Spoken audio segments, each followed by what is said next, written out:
In my shop, we have a lot of projects going on right now. What we have here is a Rodgers 790B that was taken out of a church in Hazleton, Pennsylvania. And when we brought it to the shop, we discovered that the computer in the first cage had a bad chip in it. And because of the cost of replacing that chip, which would have been about $2,700, based on the fact that Rodgers had sold to Roland, and then Roland sold to Johannes, it was cheaper for us to go ahead and do an Artisan conversion on this. Now, Artisan is a company out of Washington that sells these circuit boards here. And what you do is you pretty much wire all of the analog inputs into different circuit boards that they provide, and then essentially that sends a MIDI signal from all of the original components from this Rodgers instrument into a sound engine. And that's what this is up here. It's got its own power supply. And what that does is it converts all of the signals that are analog into a digital MIDI signal. And then what that does is replicates different sampled sounds from their library. And so pretty much what we've done so far is we've wired in all of the rocker tabs from the rocker rail, and they had these configuration pins soldered already into the existing tab board. And then what I did was I took the corresponding circuits and I soldered them to a stock connector that I was able to purchase online. And then what I did was I wired those into the what they call the IMOC controller, IMOC controller, which is this unit here. And this will control all of the sound stops on the organ. And then what I've done over here is I've wired in all of the pedal connections.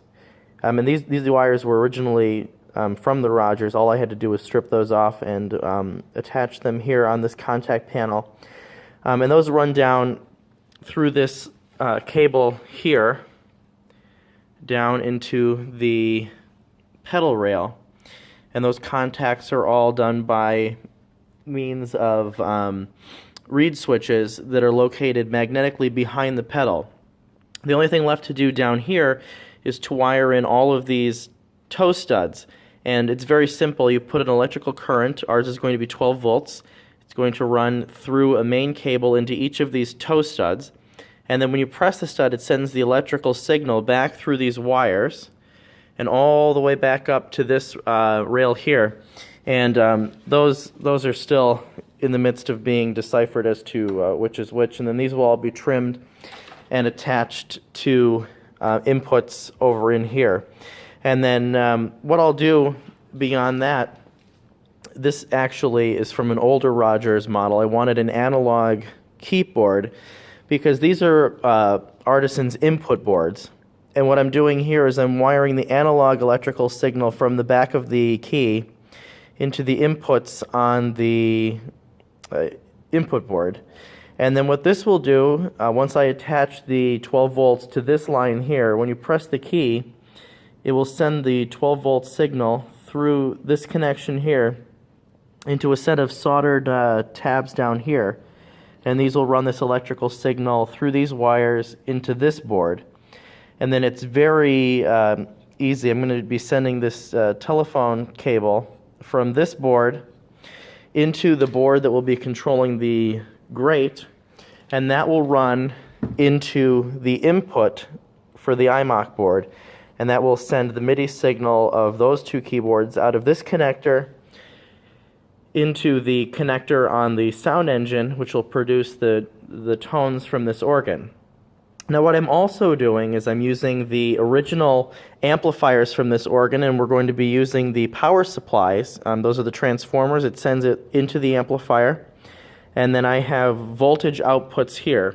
And these will be soldered on the voltage inputs on the IMOC board, and that will send my 12 volt signal to the pedals and to the keys, and we'll send a 5 volt signal to the the lamp inputs on the rocker tab rail, which will illuminate the light up stops that were already existent on this organ. So essentially, once I finish that, we have this set of input wires that run into the amplifier. And what I will be doing is taking 5 different channels of audio output from the sound engine, and I will be able to manipulate what speaker system each of the notes and each of the sounds goes to. So this will be 2 channels of input on this amplifier. And then what that does is it runs a digital signal over to this controller, which was from the Rodgers organ. I will not be using any part of that controller other than the crossovers that were used to manipulate the subwoofer. So I'm going to have 3 channels that come out of that amplifier. There's going to be a left, a right, and a subwoofer.